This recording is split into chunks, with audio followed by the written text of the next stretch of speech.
On this episode of In the Fight, the U.S. military witnesses the strength and courage of Afghan forces. Afghans band together in an act of solidarity against the Taliban. Airmen risk their lives disposing of explosive devices. The Army Corps of Engineers tackles one of the largest life-saving projects in the nation. And we look at the increasing role of women in the military.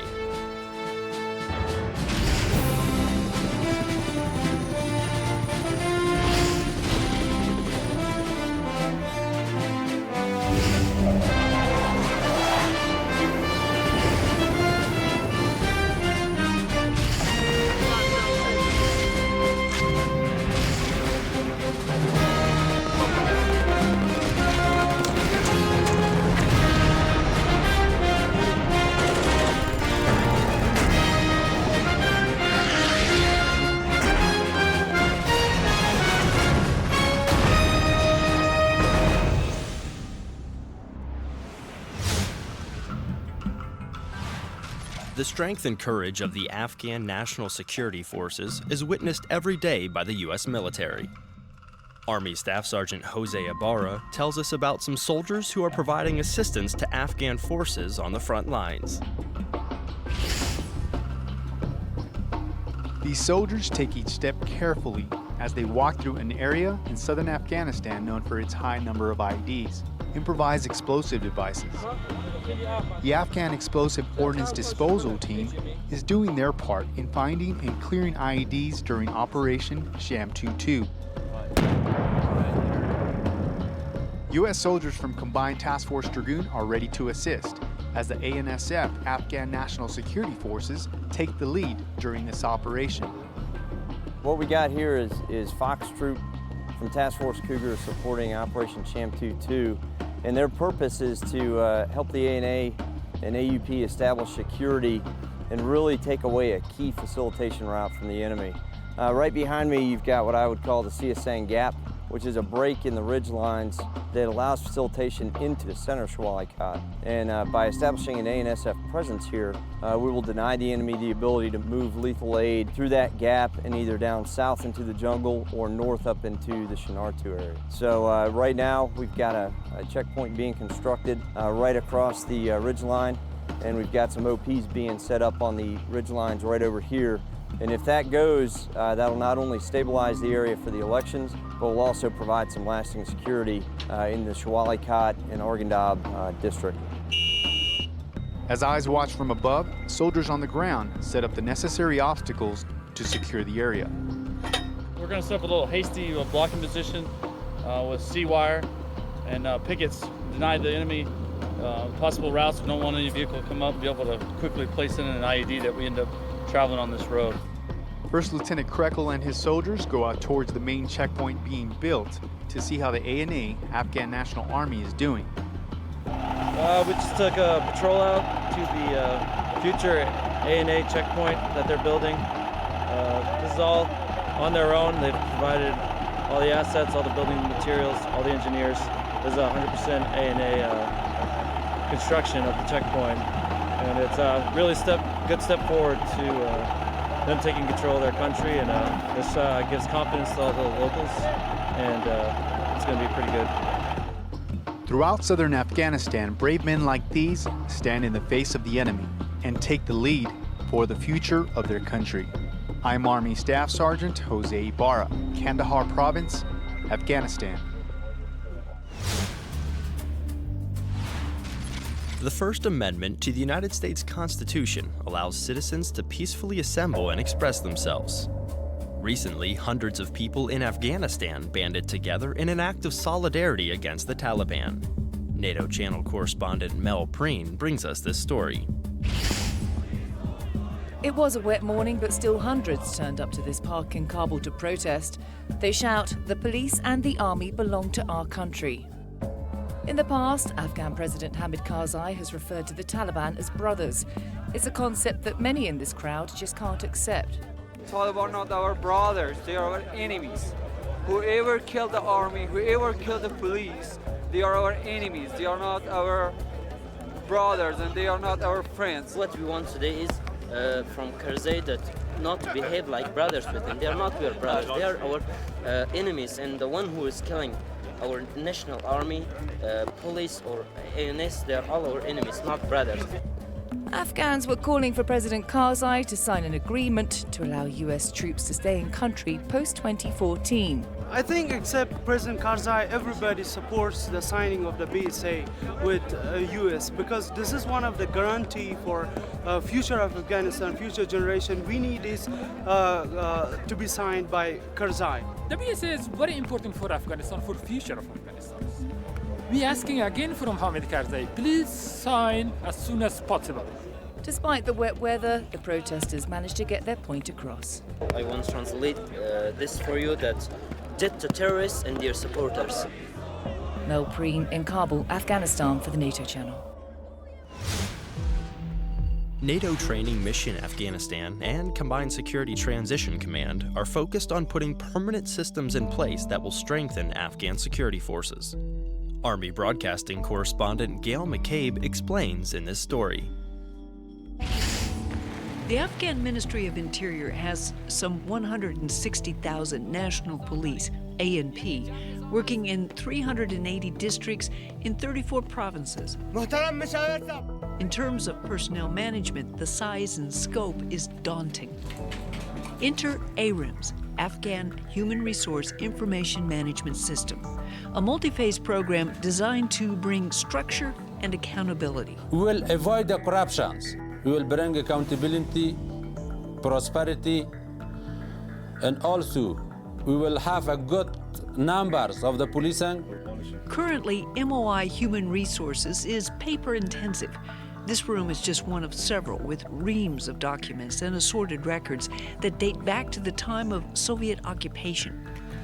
The Afghan government, with ISAF assistance, looks to convert individual elements into data, details that can be documented and tracked. And what that gives us is visibility and transparency into how the Afghan National Security Forces are building up and where the money that the international donors, where their money is going.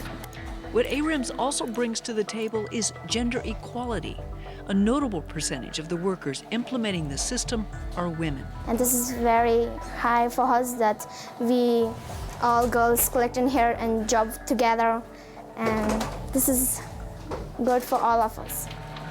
ARIMS is a management tool that will change the face of the ANP. The ministry looks to have the system fully implemented by the end of the year. Gail McCabe, Afghanistan. My name is Lieutenant Nicholson from St. Petersburg, Florida. Just want to say hi to my family and friends and say thank you for all your support. Major Rodriguez from VMGR 252, Cherry Point, North Carolina. I'd like to say hi to my wife, Sarah, and my baby, Hannah. Love you. See you soon. Hi, I'm Tanisha Burley from Fort Worth, Texas with the 82nd CMRE. I would like to give a shout out to my mom, my brothers and sisters, and my nephew. I love you guys and I miss y'all. Hi, I'm Major Amy Glisson and wanted to give a shout out to my husband Wes back in San Antonio. I love you very much and I can't wait to see you soon. Bye. Coming up, soldiers learn to survive in new environments. And airmen risk their lives disposing of explosive devices. Check out DividsHub.net for the latest accurate and reliable information as In the Fight continues. What is the name of the suit used by explosive disposal technicians? The answer when we return.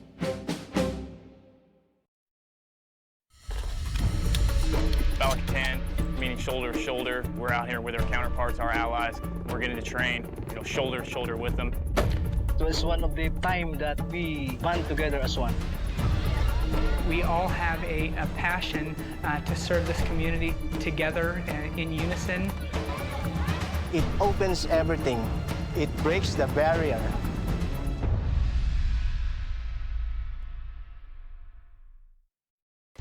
The environment is my passion. Every day, I live for the outdoors and all of its challenges. That's why I enlisted in the Coast Guard. Now, I serve to protect the environment and defend my country.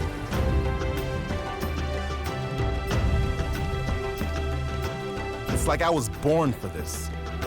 Were you born ready for a greater challenge? Find out at GoCoastGuard.com.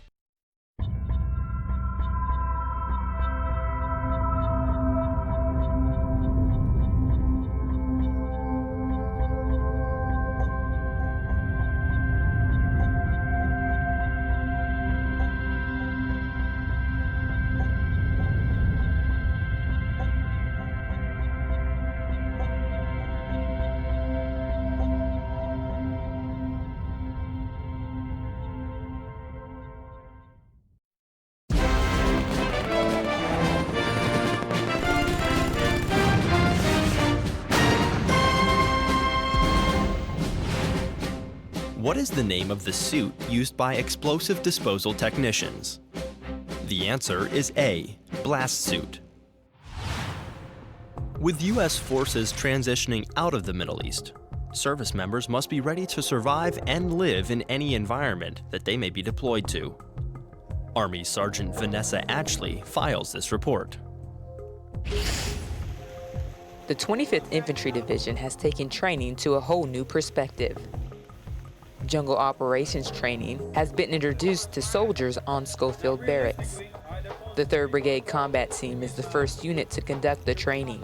Throughout the course, soldiers undergo 5 weeks on how to live in the jungle environment. The course consists of waterborne operations, first aid, and many more individual skill training. They need to have an understanding that they need to be able to live in the jungle, not survive. The jungle is probably one of the harshest terrains environment to actually operate in because of the vegetation, the moisture, the rain, and also some of the plants and animals that you'll find in a jungle environment. With the recent shift from the Middle East, soldiers need to ensure that they are highly effective to accomplish any mission, anywhere, and in any type of environment. This is a total reset in mindset. The days of thinking that we're going to see our enemy, all right, that we're going to have that advance notice, those are gone. So it's going to take a lot of developing that field craft, which is a lost science to us, developing that field craft so that we can go out here, fight, and win. The unit hopes that this will mark a new beginning for the 25th Infantry Division to continue jungle operations training in the near future. Reporting from Schofield Barracks, Hawaii, I'm Army Sergeant Vanessa Ashley. Aircraft maintainers have many duties when it comes to upholding regulations on their planes. Senior Airman Ellen McCarthy takes us to Ramstein Air Base, where maintainers perform upkeep on a C-130J Super Hercules that most people wouldn't expect. Without proper maintenance on aircraft, the mission could not be accomplished. A lot goes into upholding our aircraft, right down to washing it. Basically, it's just like washing a car. Spray water on it, spray some soap on it, and then scrub it down. A lot of good manual labor. But why is washing aircraft so important? There's actually a lot that goes into it, believe it or not. They even go as far as talking about the aerodynamics of the aircraft, but really it's all corrosion prevention and control. Washing a C-130J Super Hercules takes about 8 hours and requires at least 8 people to get the job done. The most important part of the process is safety. Safety is absolutely paramount. So everybody has to have their suits, their boots, their gloves, and their face shields and goggles whenever they're working with the chemicals. At the end of the day, even something as simple as washing a plane makes these airmen proud to be a part of the mission. Honestly, it's really rewarding. You go to work, you work really hard all day, and then you go home feeling like you accomplished part of the mission. It's great. Senior Airman Ellen McCarthy, Ramstein Air Base, Germany. Explosive ordnance disposal is inherently dangerous and carries with it the risk of a device detonating at any moment. Tech Sergeant Colleen Urban introduces us to a special component of the Air Force that deals with these explosive devices. Fire in the hole! Fire in the hole! Fire in the hole! This might be what comes to mind when hearing explosive ordnance disposal, or EOD. However, Air Force EOD has an additional, distinctive mission. Air Force EOD specifically responds to any kind of aircraft or airfield responses, whether that be post-attack or just in-flight emergencies. We're the ones who handle that. EOD technicians from the 380th Air Expeditionary Wing focus their training on that very mission set, centered on the airfield and air operations. Safe. Our mission here is comprised of 3 main components. The first is launch and recovery of the airfield operations. The second is force protection, so that's like if somebody has suspect packages or if there's a VBID at the front gate. And then the third part is recovery of the airfield denied by ordnance. It doesn't matter if it's Air Force, Army, Marine, or Navy EOD, all technicians have a higher obligation and responsibility. It's up to us to make the sound decisions to keep everybody safe and keep everybody alive. Reporting from Southwest Asia, I'm Technical Sergeant Colleen Urban. In California, residents are watching the new Folsom Dam project transform from rock and dirt into a massive life-saving project. It's one of the largest construction jobs in the nation, and crews are working around the clock to complete this critical infrastructure project. U.S. Army Corps of Engineers correspondent Todd Plain brings us this story. In California's Sacramento Valley, residents are watching Folsom Dam's new auxiliary spillway project transform from rock and dirt into a massive life-saving flood risk reduction project. Let's start at the heart of it all, the spillway's new control structure. Essentially a second dam. It's comprised of 6 monoliths with 6 bays where water passes through 6 30 by 45-foot gates. Josh Wagner, one of our civil engineers on the project, explains. The monoliths are pieces of the actual structure, and when we're talking about the bays, we're talking about the flow-through areas. When the structure is complete, water will be passing through this area. Just about everything we need to build it is on the project site, from a concrete plant and materials testing lab, to a carpentry shop, to a water treatment plant, and we're making it all right here. So behind me is our contractor's concrete batch plant.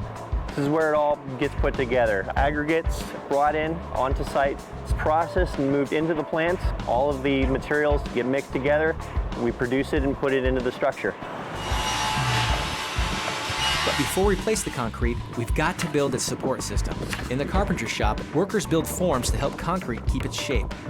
Steel rebar is brought down into the pit by crane, where panels of it are tied together to help strengthen the concrete.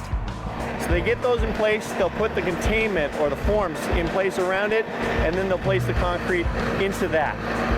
Before, after, and during construction, we follow strict environmental guidelines to minimize construction impacts. For instance, we have a stormwater purifying system on site that captures and processes all the rain, runoff, and any water involved with making concrete during our year-round construction here. Any water that comes in contact with fresh concrete is industrial water and has to be collected, contained, and disposed of separate from the rest of the water that's collected on our site.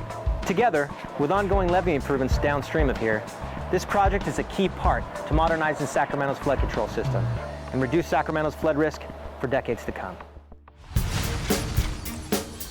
This is Staff Sergeant Jonathan Weishaupt from Clayton, Delaware, currently stationed in Kandahar, Afghanistan. On my way home, I'd like to give a special shout out to my wife, my 4 kids, my mom, my dad. I love you all and I'll see you soon. Hello, my name is Gunner Sergeant Martha Rivera, currently deployed with 82nd CMRE, Kandahar, Afghanistan. Want to say hello to all my family and friends in Los Angeles, California. Miss you guys. My son, Hector Guardado, I love you, baby. Can't wait to get back and see all of you. Hey everyone, I'm Evan Arihi from Offutt Air Force Base. I just want to say a shout out to my mom from Conyers, Georgia. Hey mom, I love you. Coming up, we profile a combat cameraman deployed to a Special Operations Command.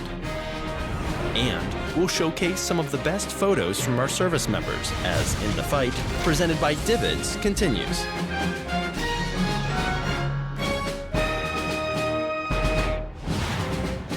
Who photographed the famous flag raising on Iwo Jima?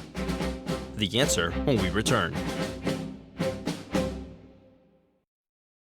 I want to give a shout out to my family and friends. I want to send a shout out to my husband, to my parents, my family back home. I'd like to give a shout out to my girlfriend. To my family and friends in Lansing, Michigan. To my family out in Tucson, Arizona. My beautiful wife and children in Des Moines, Iowa. To everybody in Texas. In York, Pennsylvania. Colorado Springs, Colorado. Chicago, Illinois. Harrisonburg, Virginia. Orlando, Florida. Oceanside, California. And Fort Leonard Wood, Missouri. I love you guys. I miss you. And I hope I'll see you soon.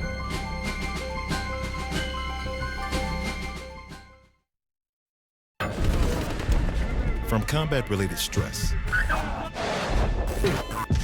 to the day-to-day stressors of life. This package is going to be completed. This is the 4th time this week. Stress can affect every Marine and Marine family. The De-Stress Line provides anonymous counseling for Marines and Marine families when it's needed most. If you're feeling the effects of stress, call today and let us help you win your personal battles. With the new Military 24/7 app from Divots, you turn your favorite mobile device into a window to the front lines. Connect with your nation's finest men and women through our video and photography archives and stay up to date with news reported directly from service members. Quickly share information and breaking stories with friends via Facebook, Twitter, or email. News, photos, video. Your military 24/7.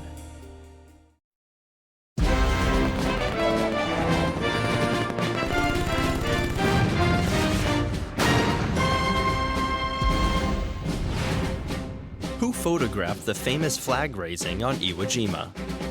The answer is D, Joe Rosenthal. Less than 0.07% of the US population joins the Marine Corps. Less than 10% of those people are women. Marine Corporal Kevin Christ looks at the increasing role of women in the military in this report. The few, the proud, and for women, the fewer.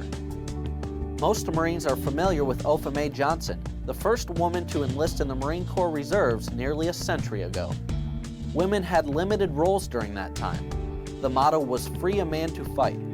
Women enlisted in the military to take men's office and factory jobs, while men went to the battlefield. Women have come a long ways from the beginning to not being able to pretty much do anything, you know, being at home, staying with the kids, you know, being the wife, cooking, everything like that. I mean, you have CEOs, you have sergeant majors, you have generals that are also women. I mean, we've came a long ways. I think it's good to recognize those points in history that we have accomplished.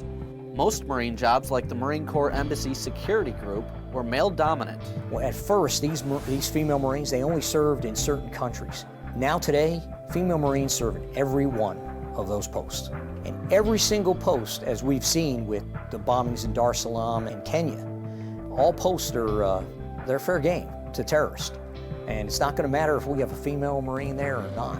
We've had female Marines standing on the front lines in third world countries over the last 15, 20 years now. We are meeting and surpassing the standards that they've set before us. And every time they decided, hey, we're going to change this because, you know, 1.5 miles is not far enough. So we're going to make it 3 miles. And we've met that. When they decide that, you know what, we're going to change it to pull-ups and we're going to enact it, it's going to be hard, but we will meet that standard too because we don't have a choice. In 2013, the first female Marines graduated the School of Infantry. Our strength as a Marine Corps is based on our unity and our common goals and ideals. It's our desire inside. It's what makes us want to serve our nation. It's what makes us work hard to be who we are as Marines, and that is not a gender-specific thing. So in our Corps, today's modern Corps, whether you're a man or a woman, really is irrelevant. It's what you can do for our nation, it's what you can do for the team, and it's what you can do to make the Marine Corps strong enough to protect our nation. They are called the Unseen Warrior. Combat cameramen risk life and limb documenting the action on the front lines. Sergeant First Class Ben Garza profiles a military photographer deployed to a Special Operations Command and brings us this story. Comcam, where you at? Right here, Sergeant. Back up. Get on the other side of that wall. Roger. Fire in the hole!